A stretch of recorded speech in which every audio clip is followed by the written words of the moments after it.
Hello students, welcome to Telugu officers channel. ఇవాళ మనం October 29వ తేదీకి సంబంధించిన ఇంపార్టెంట్ కరెంట్ అఫైర్స్ గురించి చూద్దాం. మన ఫస్ట్ ఆర్టికల్ చూడండి. స్పెయిన్ ప్రభుత్వాధినేత అయినటువంటి పెడ్రో సాంచెజ్ మన భారతదేశ పర్యటనకి రావటం జరిగింది. ఈయన మొదటిసారి మన దేశానికి వచ్చారనమాట. ఆ నేపథ్యంలో రెండు దేశాల సంబంధాలు అన్నటువంటివి మరింత మెరుగుపడతాయి అన్నట్టుగా చెప్పటం జరిగింది. ఇది కాకుండా గుజరాత్లో ఉన్నటువంటి వడోదరాలో ఎయిర్బస్ C295 మధ్యశ్రేణి రవాణా విమానాలకి సంబంధించినటువంటి తుది కూర్పుకు అంటే ఫైనల్ అసెంబ్లీ లైన్కి సంబంధించి టాటా ఎయిర్ క్రాఫ్ట్ కాంప్లెక్స్ అన్నటువంటి దాన్ని తీర్చిదిద్దుతూ ఉన్నారు. దీనిని ఇటు స్పెయిన్ ప్రభుత్వాధినేత అలాగే మన భారత ప్రధాని వీళ్ళిద్దరూ కలిసి ప్రారంభించడం జరిగింది. మరి ఇలాంటి ఒక కర్మాగారం ప్రైవేట్ భాగస్వామ్యంతో ఏర్పాటవటం మన దేశంలో ఇదే మొదటిసారి. దీనివల్ల ఇటు భారత్ స్పెయిన్ యొక్క భాగస్వామ్యం అన్నటువంటిది కొత్త మలుపు తీసుకుంటుంది అన్నట్టుగా ఇక్కడ చెప్తూ ఉన్నారు. మరి ఇక్కడ వైమానిక రంగానికి సంబంధించి దాదాపు 18,000 విడి భాగాల్ని తయారు చేయటానికి ఈ యొక్క కర్మాగారం అన్నటువంటిది హెల్ప్ చేస్తుంది. అలాగే చిన్న మధ్య తరహా పరిశ్రమలకి చాలా అవకాశాలను ఇస్తుందన్నమాట. అంతేకాదు దేశీయ అంతర్జాతీయ మార్కెట్ల కోసం పౌర విమానాల్ని తయారు చేయటంలో కూడా ఈ కర్మాగారం కీలక పాత్ర పోషిస్తుంది అన్నట్టుగా ఇక్కడ చెప్తున్నారు. నెక్స్ట్ చూడండి, జనగణన సెన్సస్ 2021లో జరగాల్సినటువంటి సెన్సస్ కోవిడ్ తర్వాత వివిధ రీజన్స్ వల్ల లేట్ అవుతూ వచ్చింది. అయితే ఈ సంవత్సరం కూడా సెన్సస్ అన్నటువంటిది లేదు, 2025లోనే నిర్వహించబోతూ ఉన్నారు.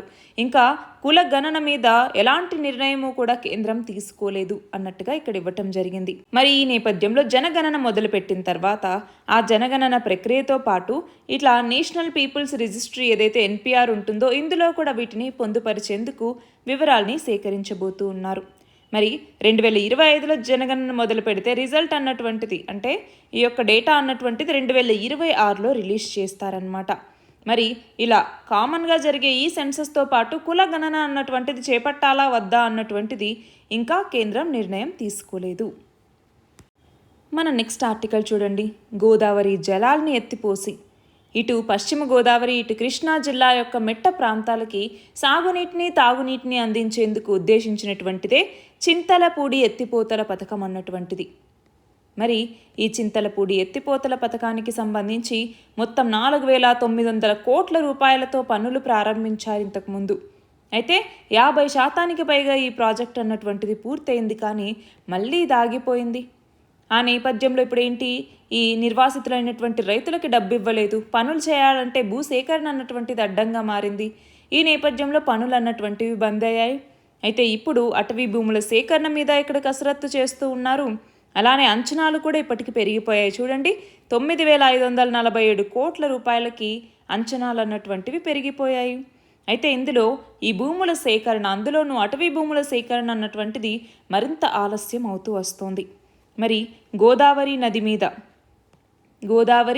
నది మీద చేపడుతూ ఉన్నటువంటి ఎత్తిపోతల పథకమే ఈ చింతలపూడి ఎత్తిపోతల పథకం అన్నటువంటిది. దీని ద్వారా ఏం చేస్తారు, 90 రోజుల పాటు మొత్తంగా 53.50 TMCల నీటిని ఎత్తిపోసి కాలువల ద్వారా తరలించాలి అన్నటువంటిది లక్ష్యం. సో ఇప్పుడైతే కనుక తూర్పుగోదావరి, ఏలూరు, కృష్ణా, NTR ఈ జిల్లాల్లో కొత్తగా ఇంకొక 2 లక్షల ఎకరాల ఆయకట్టు అన్నటువంటిది ఇప్పుడు అందుబాటులోకి రాబోతోంది. ఇది గనక పూర్తయితే ఇది కాకుండా ఇంకొక 2.8 లక్షల ఎకరాలని స్థిరీకరించవచ్చు కూడా. అయితే నాగార్జున సాగర్కి ఎడమ కాలువ చివరి పొలాలకి నీరు సరిగ్గా అందక ఇబ్బందులు తలెత్తుతూ ఉన్నటువంటి నేపథ్యంలో ఈ చింతలపూడి ఎత్తిపోతల పథకం వల్ల ఈ సమస్య అన్నటువంటి తీరుతుంది. అలాగే ఈ 4 జిల్లాలు ఏవైతే తూర్పుగోదావరి, ఏలూరు, కృష్ణా మరియు NTR జిల్లాలు ఉన్నాయో వీటిలో ఉన్నటువంటి మెట్ట ప్రాంతాలకి నీరందుతుంది. 28 లక్షల జనాభాకి తాగునీటి భరోసా అన్నటువంటిది కూడా ఇది కల్పిస్తుంది. నెక్స్ట్ ఆర్టికల్ చూడండి. మనీ లాండరింగ్, అద్దె ఖాతాల ద్వారా లేదు అనుకుంటే ఏవైతే నిద్రాణ ఖాతాలు ఉంటాయో వీటి ద్వారా మనీ లాండరింగ్ జరుగుతోంది అన్నటువంటి నేపథ్యంలో. సో మనీ లాండరింగ్ అంటే ఏంటి, అక్రమ మనీని మనము వేరే సోర్సెస్ని ఉపయోగించుకొని దాన్ని వైట్ మనీగా మార్చుకోవటం అనమాట. దాన్నే మనీ లాండరింగ్ అని పిలుస్తూ ఉంటాం. అయితే కొంతమంది విదేశీ సైబర్ నేరగాళ్ళు ఏం చేస్తూ ఉన్నారు, బ్యాంకు ఖాతాలు ఏవైతే నిద్రాణంగా ఉంటాయో అంటే వాడకుండా ఉన్నటువంటి ఉన్నాయో అలాంటి వాటికి లేదా అద్దెకు తీసుకున్నటువంటి బ్యాంకు ఖాతాల ద్వారా చట్టవిరుద్ధంగా డిజిటల్ పేమెంట్ గేట్వేలు సృష్టించి మనీ లాండరింగ్కి పాల్పడుతూ ఉన్నారు అన్నట్టుగా కేంద్ర హోంశాఖ చెప్తోంది. మరి రీసెంట్గా గుజరాత్, ఏపీ పోలీసులు దేశవ్యాప్తంగా కొన్ని దాడులు జరిపితే అందులో ఇది వెలుగులోకి వచ్చిందనమాట. వాళ్ళు ఏం చేస్తూ ఉన్నారు, చట్టవిరుద్ధమైనటువంటి డిజిటల్ పద్ధతుల్లో సొమ్ముని సాధించి మనీ లాండరింగ్ చేస్తూ ఉన్నారు. ఈ పేమెంట్ గేట్వేల్ని నకిలీ ఇన్వెస్ట్మెంట్లు, ఆఫ్షోర్ బెట్టింగ్లు, జూదం, నకిలీ స్టాక్ ట్రేడింగ్ ప్లాట్ఫామ్స్ ఇలాంటి వాటికి డబ్బు డిపాజిట్ కోసం ఉపయోగిస్తూ ఉన్నారు. దాంతో అది వైట్ మనీ రూపంలోకి మారుతూ వస్తోంది. సో ఈ నేపథ్యంలో ప్రజలు తమ యొక్క బ్యాంకు ఖాతాలు కానీ, కంపెనీ రిజిస్ట్రేషన్ సర్టిఫికెట్స్ కానీ, ఆధార్ రిజిస్ట్రేషన్ సర్టిఫికెట్స్ కానీ ఎవరికి అమ్మటం లేదా అద్దెకి ఇవ్వటం చేయకూడదు. అలా చేస్తే ఖాతాల్లోకి చట్టవిరుద్ధంగా డబ్బులు వచ్చి పడితే అది అరెస్ట్కి కూడా దారితీస్తుంది. ఒకవేళ ఇలాంటి నేరాలు జరిగితే 1930 అన్నటువంటి హెల్ప్ లైన్ నెంబర్కి తెలియజేయాలి అన్నట్టుగా చెప్పటం జరిగింది. నెక్స్ట్ ఆర్టికల్ చూడండి, డిజిటల్ అరెస్ట్ అన్నటువంటిది మనం చూస్తూనే ఉన్నాం. ఏంటి డిజిటల్ అరెస్ట్ అంటే? ఆన్లైన్లో వీడియో కాల్లో, అది స్కైప్ కావచ్చు, వాట్సాప్ కావచ్చు, ఎనీథింగ్. సో అందులో అఫీషియల్స్ లాగా, అంటే పోలీస్ వాళ్ళు కావచ్చు, ఈడీకి సంబంధించిన వాళ్ళు కావచ్చు, ఎన్ఐఏ కావచ్చు, లేదంటే సిబిఐ కావచ్చు, మేము దీనికి సంబంధించినటువంటి ఆఫీసర్స్, సో మీరు ఈ స్కామ్లో ఇరుక్కున్నారు, సో మనీ పే చేయండి అన్నట్టుగా ఆర్థికంగా మన నుంచి డబ్బు తీసుకోవటం కోసం చేసేటటువంటిదే డిజిటల్ అరెస్ట్ అన్నటువంటిది. సో మేము దీన్ని క్లారిఫై చేసుకునేంత వరకు మీరు స్క్రీన్ ముందు నుంచి కదలొద్దు అన్నట్టుగా కట్టడి చేసేటటువంటి చర్య డిజిటల్ అరెస్ట్ అన్నటువంటిది. అలా ఆన్లైన్లో చాలా మోసాలు అన్నటువంటివి జరుగుతూ ఉన్నాయి. రీసెంట్ మన్ కీ బాత్లో కూడా ప్రధాని మోదీ దీని గురించి ప్రస్తావించి అప్రమత్తంగా ఉండాలి అని చెప్పినటువంటి నేపథ్యంలో చూడండి, డిజిటల్ అరెస్ట్లు, dating, trading, romance scams, investment మోసాలు ఇలాంటివి చాలా జరుగుతుంటే వీటిలో 46% కేవలం 3 దేశాల నుంచే జరుగుతున్నాయి: మయన్మార్, లావోస్ మరియు కాంబోడియా. అందులో మయన్మార్ నుంచి అత్యధికంగా ఈ డిజిటల్ అరెస్ట్ బెదిరింపులు అన్నటువంటివి జరుగుతున్నాయి. ఆ తర్వాతే లావోస్ మరియు కాంబోడియా ఉన్నాయన్నమాట. చూడండి, దీని ప్రకారం ఆన్లైన్ మోసాల మీద ఈ సంవత్సరం జనవరి నుంచి ఏప్రిల్ 30కే 7.4 లక్షల ఫిర్యాదులు వచ్చాయి. అంటే మనం అర్థం చేసుకోవాలి ఎన్ని ఇలాంటి సైబర్ క్రైమ్స్ జరుగుతూ ఉన్నాయి అన్నట్టుగా. మరి ఈ నేపథ్యంలో సైబర్ క్రైమ్స్కి సంబంధించి మనం ఎగ్జామ్లో అడిగినప్పుడు ఈ ఎగ్జాంపుల్స్ అన్నీ రాస్తాం. ఇలా డిజిటల్ అరెస్ట్ అన్నటువంటిది, ట్రేడింగ్ స్కామ్, అలాగే రొమాన్స్ స్కామ్ లేదా డేటింగ్ స్కామ్ అన్నటువంటిది, ఇన్వెస్ట్మెంట్ మోసాలనేసి, సో ఇలాంటివన్నీ ఉంటాయన్నట్టుగా ఎగ్జాంపుల్స్గా ఇంకొన్నింటిని రాస్తామన్నమాట. నెక్స్ట్ చూడండి, జపాన్ బ్రోకరేజ్ సంస్థ అయినటువంటి నొమురా ఏమంటోంది? తాత్కాలిక మందగమనంలోకి భారత్ జారిపోతోంది. ప్రస్తుత ఆర్థిక సంవత్సరంలో 7.2% ఆర్బీఐ మన భారత వృద్ధి ఉంటుంది అన్నట్టుగా అంచనా వేసింది. కానీ ఇది ఎక్కువ మరీ ఆశావహంగా మీరు ఉన్నారు అన్నట్టుగా వ్యాఖ్యానించిందనమాట. అయితే 2024-25లో భారత వృద్ధి రేటు 6.7%కి పరిమితం కావచ్చు.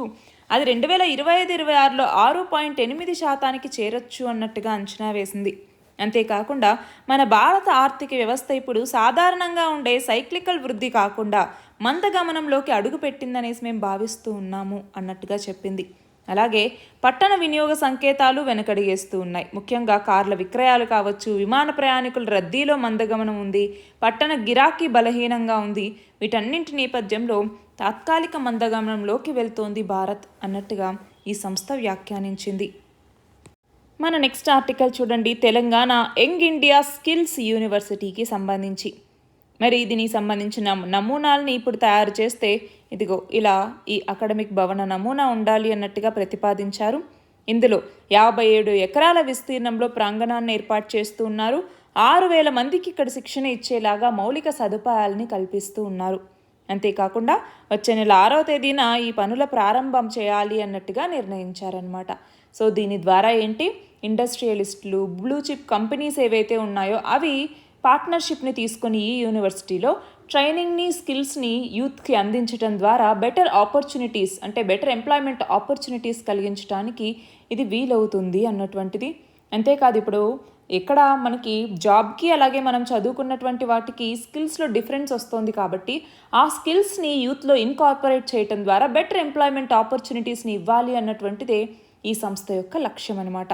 సో స్కిల్ డెవలప్మెంట్ ఫీల్డ్లో ఒక ల్యాండ్ మార్క్ని తీసుకురావాలి అన్నటువంటి నేపథ్యంలో, అంతేకాకుండా యంగ్ ఇండియా స్పోర్ట్స్ యూనివర్సిటీ అన్నటువంటి దాన్ని కూడా ఎస్టాబ్లిష్ చేసి దాని ద్వారా 2028 ఒలింపిక్స్ జరిగేటప్పటికీ గోల్డ్ మెడల్స్ని మన భారతదేశం ఎక్కువ మంది విన్ చేసేలాగా ఆ స్పోర్ట్స్ యూనివర్సిటీని కూడా డెవలప్ చేయబోతున్నారు.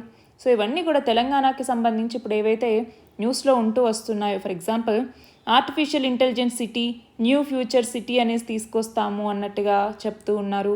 సో ఈ నేపథ్యంలో ఇవన్నీ కూడా చదువుకోవాలన్నమాట. సో స్కిల్స్ యూనివర్సిటీ ఏంటి, సింపుల్గా ఈ గ్యాప్ ఏదైతే ఉందో ఆ గ్యాప్ని బ్రిడ్జ్ చేయటమే దీని యొక్క ముఖ్య ఉద్దేశం. నెక్స్ట్ చూడండి, నాబార్డ్ అఖిల భారత సమ్మిళిత నివేదిక 2ని రిలీజ్ చేయటం జరిగింది. ఇందులో వ్యవసాయ ప్రధాన రాష్ట్రమైనటువంటి తెలంగాణలో కొత్త తరం పంట అన్నటువంటిది పండించట్లేదు, గ్రామీణ ప్రాంతాల్లో సేద్యం చేసే వాళ్ళ సంఖ్య కూడా క్రమంగా తగ్గుతూ వస్తుంది అన్నట్టుగా చెప్పిందనమాట. చూడండి, తెలంగాణ రాష్ట్రంలో 55% మంది మాత్రమే ఈ వ్యవసాయ వృత్తి మీద ఆధారపడి జీవిస్తున్నారు, మిగతా వాళ్ళంతా ఇతర వృత్తుల్ని ఆశ్రయించడం జరిగింది. మరి రీసెంట్గా all India rural financial inclusive survey రిపోర్ట్ని ఇచ్చిందనమాట నాబార్డ్. ఇందులో రైతులకి సాగన్నటువంటిది భారంగా మారుతుంది, ఆశించిన స్థాయిలో ఆదాయం రావట్లేదు, నష్టాలు రావటం వల్ల యువత సాగు వైపు మొగ్గు చూపటం లేదు అన్నట్టుగా చెప్పింది. అంతేకాదు, తెలంగాణలో యావరేజ్గా ఒక్కో కుటుంబానికి 2 ఎకరాల భూమి మాత్రమే ఉంది, చిన్న కమతాల సంఖ్య అన్నటువంటిది పెరుగుతోంది, దీనివల్ల కూడా సాగుకి ఇబ్బందులు అన్నటువంటివి వస్తూ ఉన్నాయి అన్నట్టుగా ఈ నివేదికలో చెప్పిందనమాట. చూడండి, అసలు మద్దతుకి అలాగే ఖర్చులకి పొంతనన్నటువంటిది ఉండట్లేదు, ఇచ్చే మద్దతు ధరకి అలాగే మనం పంట మీద చేసేటటువంటి ఖర్చుకి పొంతనుండట్లేదు. అలాగే రాష్ట్రంలో మొత్తం రైతు కుటుంబాల్లో ఈ 73% మందికి అప్పులే ఉంటూ ఉన్నాయి. జాతీయ సగటు 42% అయితే అంతకన్నా 31% ఎక్కువ ఇది. అంతేకాదు, మనం చూస్తే 0.4 హెక్టార్ల కంటే తక్కువ కమతం కలిగి ఉండేటటువంటి చిన్న సన్నకారు రైతుల్లో 50% మంది అప్పుల్లోనే ఉన్నారు. అలాగే తెలంగాణలో 92% మంది గ్రామీణ కుటుంబాల వాళ్ళు ఉంటే ప్రతి కుటుంబంలో 4.1 మంది ఉంటున్నారు. రాష్ట్రంలో ప్రజల యొక్క నెలసరి సగటు ఆదాయం 12,065 రూపాయలు, ఖర్చేమో 11,284 రూపాయలు. అదే సమయంలో వ్యవసాయ కుటుంబాల నెలవారీ సగటు ఆదాయం చూసుకుంటే 8,951 నుంచి 13,874 మధ్య ఉంటుందన్నమాట. అంతేకాదు, ఇప్పటికీ కూడా అప్పులు తీసుకునేందుకు ఎక్కువ మంది రైతులు తమ పంట భూముల్ని తనఖా పెడుతూ ఉన్నట్టున్నారు. రుణాల్లో 46% వాణిజ్య బ్యాంకుల నుంచి, 11% స్వయం సహాయక సంఘాల నుంచి తీసుకుంటే దాదాపు 40% బంధువులు, స్నేహితులు, వడ్డీ వ్యాపారులు, భూస్వాములు వీళ్ళ నుంచి తీసుకుంటున్నారు. మొత్తంగా 11.5% కుటుంబాలకైతే స్థానికంగా ఉండే వడ్డీ వ్యాపారులు, భూస్వాముల మీదే ఆధారపడుతూ ఎక్కువ వడ్డీని చెల్లిస్తున్నటువంటి వాళ్ళు ఉన్నారు అన్నటువంటిది ఈ రిపోర్ట్లో చెప్పడం జరిగింది. మన లాస్ట్ ఆర్టికల్ చూడండి, జస్టిస్ కేఎస్ పుట్టస్వామి ఆధార్ పథకాన్ని సవాలు చేసినటువంటి కర్ణాటక హైకోర్టు మాజీ న్యాయమూర్తి ఈయన. మరి మనం చూస్తే 86 ఏళ్ల వయసులో ఆధార్ స్కీమ్ మీద సుప్రీంకోర్టులో ఈయన పిటిషన్ వేశారు. 2012లో సుప్రీంకోర్టు ముందుకి ఈయన వెళ్ళారనమాట ఆధార్ స్కీమ్కి వ్యతిరేకంగా. మరి అలాంటి ఈయన మరణించటం జరిగింది. 98 ఏళ్ల వయసు ఇప్పుడు ఆయనకి. 1926లో పుట్టారనమాట. 1952లోనే ఈయన న్యాయవాదిగా నమోదు చేసుకున్నటువంటి వ్యక్తి. అయితే ఈయన 86 సంవత్సరాల వయసులో ఆధార్ పథకాన్ని ఒక చట్టాన్ని రూపొందించకుండా కేవలం ఎగ్జిక్యూటివ్ ఆర్డర్ ద్వారా కేంద్ర ప్రభుత్వం ప్రవేశపెట్టింది అన్నట్టుగా సవాల్ చేయటం జరిగింది. దాంట్లో సుప్రీంకోర్టు 2018వ సంవత్సరంలో ల్యాండ్ మార్క్ తీర్పునివ్వటం జరిగింది. అందులో ఆధార్ పథకం యొక్క చెల్లుబాటుని సమర్థించటం జరిగింది. అప్పటికే ప్రభుత్వం ఈ పథకాన్ని తీసుకురావడానికి ఒక చట్టాన్ని తీసుకొచ్చింది కాబట్టి. మరి ఈ నేపథ్యంలో justice KS Puttaswamy versus union of India కేసులో సుప్రీంకోర్టు గోప్యత అన్నటువంటిది ప్రాథమిక హక్కు, గోప్యత హక్కు అన్నటువంటిది రక్షించబడాలి అన్నట్టుగా ఏకగ్రీవంగా తీర్మానం ఇవ్వటం జరిగింది. అంతేకాదు, జీవించే హక్కు అన్నటువంటిది వ్యక్తిగత స్వేచ్ఛలో భాగం, కానీ మిగతా ప్రాథమిక హక్కుల్లాగా వీటికి కూడా కొన్ని పరిమితులు అన్నటువంటివి ఉంటాయి అన్నట్టుగా ఆధార్ తీర్పుని ఇవ్వటం జరిగింది. సో మనకి రైట్ టు ప్రైవసీ అని మాట్లాడినప్పుడల్లా మనం మాట్లాడేటటువంటి మాట ఏంటి? కేఎస్ పుట్టస్వామి.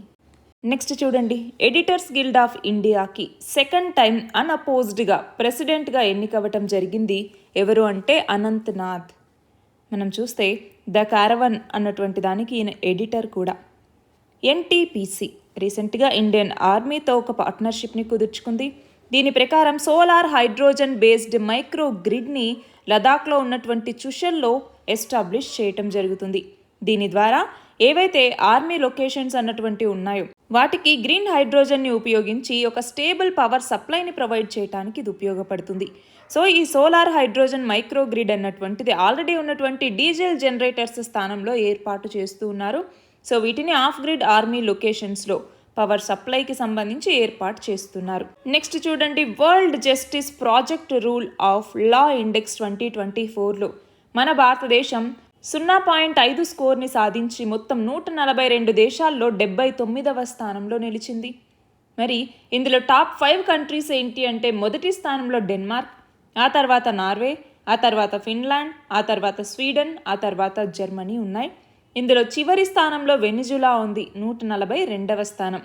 మరి సౌత్ ఏషియాకు వచ్చేసరికి ఇండియాకు వచ్చేసరికి 79వ స్థానం, నేపాల్ 69, శ్రీలంక 75, దాని తర్వాత బంగ్లాదేశ్ 127, పాకిస్తాన్ 129, ఆఫ్ఘనిస్తాన్ 140వ స్థానాల్లో ఉన్నాయి. నెక్స్ట్ చూడండి, యాక్సిస్ బ్యాంక్కి నెక్స్ట్ 3 సంవత్సరాలకు గాను మేనేజింగ్ డైరెక్టర్ అండ్ సీఈఓగా అమితాబ్ చౌదరి ఈయన రీఅపాయింట్ చేయబడ్డారనమాట. మరి 2019వ సంవత్సరంలో ఈయన ఈ కంపెనీలో జాయిన్ అయ్యారు. సో ఇంకో 3 సంవత్సరాల పాటు ఈయన ఈ పదవిలో కొనసాగుతారు. నెక్స్ట్ చూడండి, 2వ ఇండియా సింగపూర్ మినిస్టీరియల్ రౌండ్ సమావేశం అన్నటువంటిది 2024 ఆగస్టు 26న ఎక్కడ నిర్వహించారు అంటే సింగపూర్లో. మరి ఇందులో మన భారతదేశం నుంచి మన కేంద్ర ఆర్థిక మంత్రి, విదేశాంగ మంత్రి, వాణిజ్య పరిశ్రమల మంత్రి, అలాగే ఎలక్ట్రానిక్స్ ఐటీ శాఖల మంత్రి వీళ్ళందరూ కూడా హాజరయ్యారనమాట. మరి 2022లో తొలి ఈ ఐఎస్ఎంఆర్ సమావేశం అన్నటువంటిది మన దేశంలో జరిగింది. ఇప్పుడైతే సింగపూర్లో జరిగింది. నెక్స్ట్ చూడండి, 24వ అంతర్జాతీయ మదర్ తెరిసా పురస్కారాల ప్రధానోత్సవ కార్యక్రమాన్ని ఇటీవల ఎక్కడ నిర్వహించారు? దుబాయ్లో. మదర్ తెరిసా యొక్క 114వ జయంతి సందర్భంగా ఆగస్టు 26వ తేదీన ఈ పురస్కారాలని ప్రదానం చేశారన్నమాట. నెక్స్ట్ చూడండి, ఉగ్రవాద నిరోధం మీద Bharat Indonesia joint working group యొక్క 6వ సమావేశాన్ని ఇటీవల ఎక్కడ నిర్వహించారు అంటే జకార్తాలో నిర్వహించారు. ఇవి ఇవాల్టి important articles. All the very best and thank you very much.